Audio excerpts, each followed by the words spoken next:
नमस्कार दोस्तों, स्वागत है आपका अपने चैनल शिक्षक संगम पर। और ये आपकी सीडीपी की नई क्लास है जिसमें हम बताएंगे भारत में शिक्षा का विकास कैसे हुआ, वो भी स्वतंत्रता के बाद। आज़ादी के बाद हमारी प्रमुख शिक्षा नीतियाँ कौन सी थी, आयोग कौन से थे और उन पे अधिनियम कौन कौन से बनाए गए थे उनके लिए। सबसे पहले हम पढ़ेंगे कि इसके नींव का निर्माण इसकी नींव कैसे पड़ी। पहले उच्च एवं माध्यमिक शिक्षा पढ़ेंगे, उसमें हम पढ़ेंगे विश्वविद्यालय आयोग अधिनियम जो था 1948 में। इसको राधाकृष्णन आयोग के नाम से भी जानते हैं। आज़ादी के तुरंत बाद उच्च शिक्षा हायर एजुकेशन को सुधारने के लिए डॉक्टर राधाकृष्णन की अध्यक्षता में यह आयोग बना। इसका मुख्य उद्देश्य क्या था?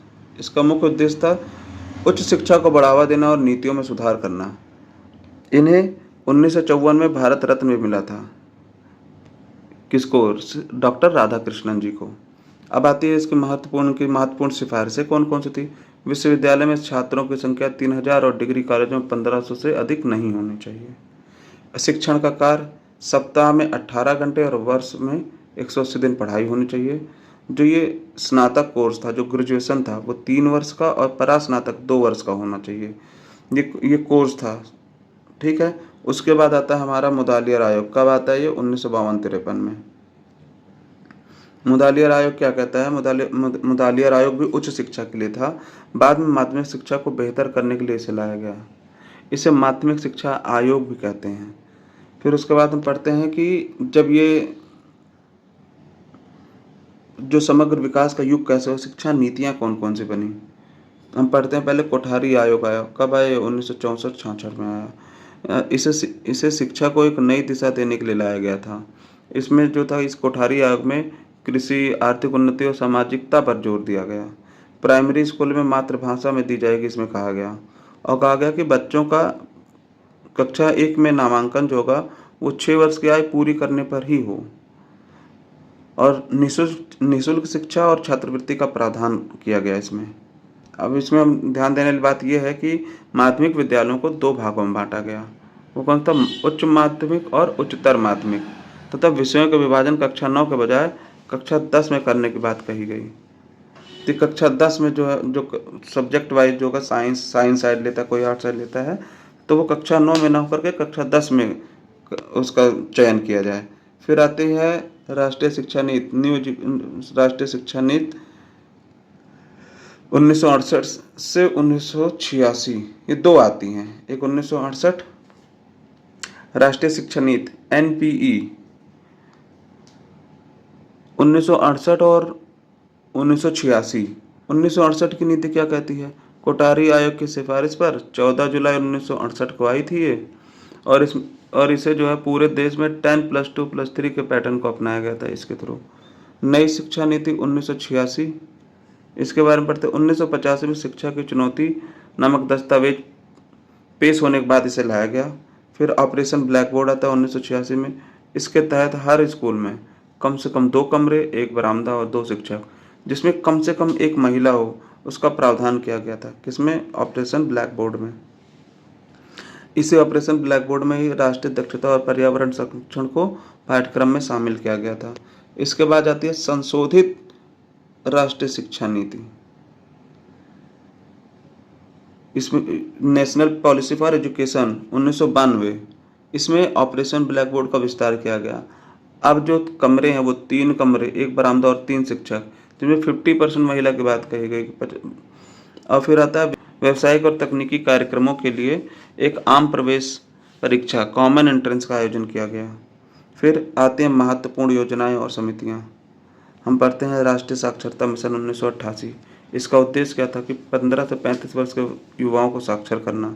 फिर आती है यशपाल समिति 1992-93 में। इसमें क्या होता है? प्रोफेसर यशपाल द्वारा गठित। इसका मुख्य उद्देश्य क्या था कि बस्ते के बोझ को कम करना, लर्निंग विदाउट बर्डन, इसका मुख्य उद्देश्य था। फिर आती है मिड डे मील योजना 1995। इसमें क्या था कि इसका उद्देश्य था कि स्कूलों में नामांकन बढ़ाना था, बच्चों को पोषण देना। और ध्यान देने की बात यह की थी कि 2021 में इसका नाम बदलकर PM पोषण योजना कर दिया गया है। फिर आता है सर्व शिक्षा अभियान 2001।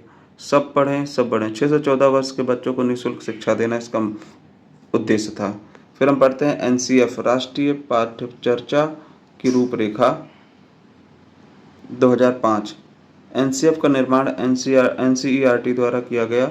यह रविंद्रनाथ टैगोर के निबंध सभ्यता एवं प्रगति के से प्रेरित है। इसके पहले एनसीएफ 1975 आया था, 1988 आया था और 2000, मतलब ये 3 बार आ चुका है पहले। उसके बाद चौथा आया था एनसीएफ 2005 में। एनसीएफ 2005 के प्रमुख सिद्धांत कौन कौन से हैं? ज्ञान को स्कूल के बाहरी जीवन से जोड़ना, मतलब बच्चा बाहर देखकर सीखेगा, बाहर जो देखेगा रियल वर्ल्ड एंटिटी देखेगा। फिर आता है पढ़ाई को रटंत प्रणाली, मतलब रोट लर्निंग से मुक्त करना था। लर्निंग बाय डूइंग का कॉन्सेप्ट दिया गया। बच्चों का चौमुखी ऑलराउंड विकास करना, होलिस्टिक डेवलपमेंट करना बच्चे का। फिर आता है परीक्षा प्रणाली को बहुत फ्लेक्सिबल बनाना, बच्चों में लोकतांत्रिक मूल्यों और राष्ट्रीय चिंताओं के प्रति समझ विकसित करना था। फिर आता है RTE, right to education act, शिक्षा का अधिकार अधिनियम 2009। ये 86वें संविधान संशोधन 2002 के अनुच्छेद 21A पर आधारित है। संसद में 4 अगस्त 2009 को ये पास हुआ और 1 अप्रैल 2010 को पूरे भारत में लागू हुआ। इसमें क्या था कि 6 से 14 वर्ष के बच्चों के लिए निःशुल्क एवं अनिवार्य शिक्षा का प्रावधान किया गया। इसका वित्तीय भार क्या था, मतलब ये राज्य सरकार और केंद्र सरकार में इसका अपना अलग अलग वित्तीय भार है। तो 65% केंद्र सरकार और 35% राज्य सरकार वहन करेगी। विद्यालय की दूरी कितनी होनी चाहिए?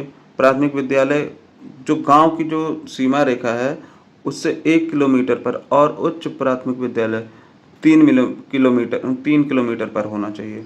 शिक्षक छात्र का अनुपात क्या होगा? पेरेंट टीचर रेशियो प्राथमिक में 1:30 और उच्च प्राथमिक है 1:35 का अनुपात होना चाहिए। अच्छा, जो वर्किंग आवर्स क्या था, कार्य के घंटे, एक शिक्षक को सप्ताह में न्यूनतम 45 घंटे कार्य करना चाहिए। तैयारी के घंटों सहित, जो मतलब जो हम करिकुलम तैयार करते हैं ना, उसको तैयारी सहित मतलब जो हम पाठ्यक्रम तैयार करते हैं। बच्चों के साथ किसी भी प्रकार का भेदभाव या शारीरिक दंड वर्जित था, पनिशमेंट नहीं दे सकते थे बच्चों को। अब हम पढ़ते हैं कि जो इससे पहले जो टीचिंग एग्जाम हुए हैं उनमें कौन कौन से क्वेश्चन बने हैं। जैसे शिक्षा बिना बोझ के, लर्निंग विदाउट बर्डन, किस समिति की प्रमुख रिपोर्ट सिफारिश थी? यशपाल समिति की। यशपाल समिति कब आई थी? जैसे 1992-93 में। फिर आता है आरटीई 2009 के अनुसार प्राथमिक स्तर पर शिक्षक छात्र का रेशियो क्या होना चाहिए, कितना होना चाहिए? 1:30 होना चाहिए, मतलब कि 30 छात्रों पर 1 शिक्षक होना चाहिए। एनसीएफ आया, एनसीएफ 2005 के अनुसार एक शिक्षक की भूमिका क्या होनी चाहिए? एक सुविधादाता के फैसिलिटेटर के रूप में होना चाहिए। ऑपरेशन ब्लैक बोर्ड योजना किस शिक्षा नीति के अंतर्गत लागू की गई थी? ये राष्ट्रीय शिक्षा नीति national policy for education 1986। RTE act 2009 के अनुसार एक शिक्षक के लिए प्रति सप्ताह में कम से कम कितने घंटे निर्धारित किए गए थे कि इतने टाइम में उनको पढ़ाना ही पढ़ाना? वो था 45 घंटे, तैयारी घंटे सहित। 10+2+3 शिक्षा प्रणाली का सुझाव किस आयोग ने दिया था? ये दिया था कोठारी आयोग ने, 1964-66 में आया था ये।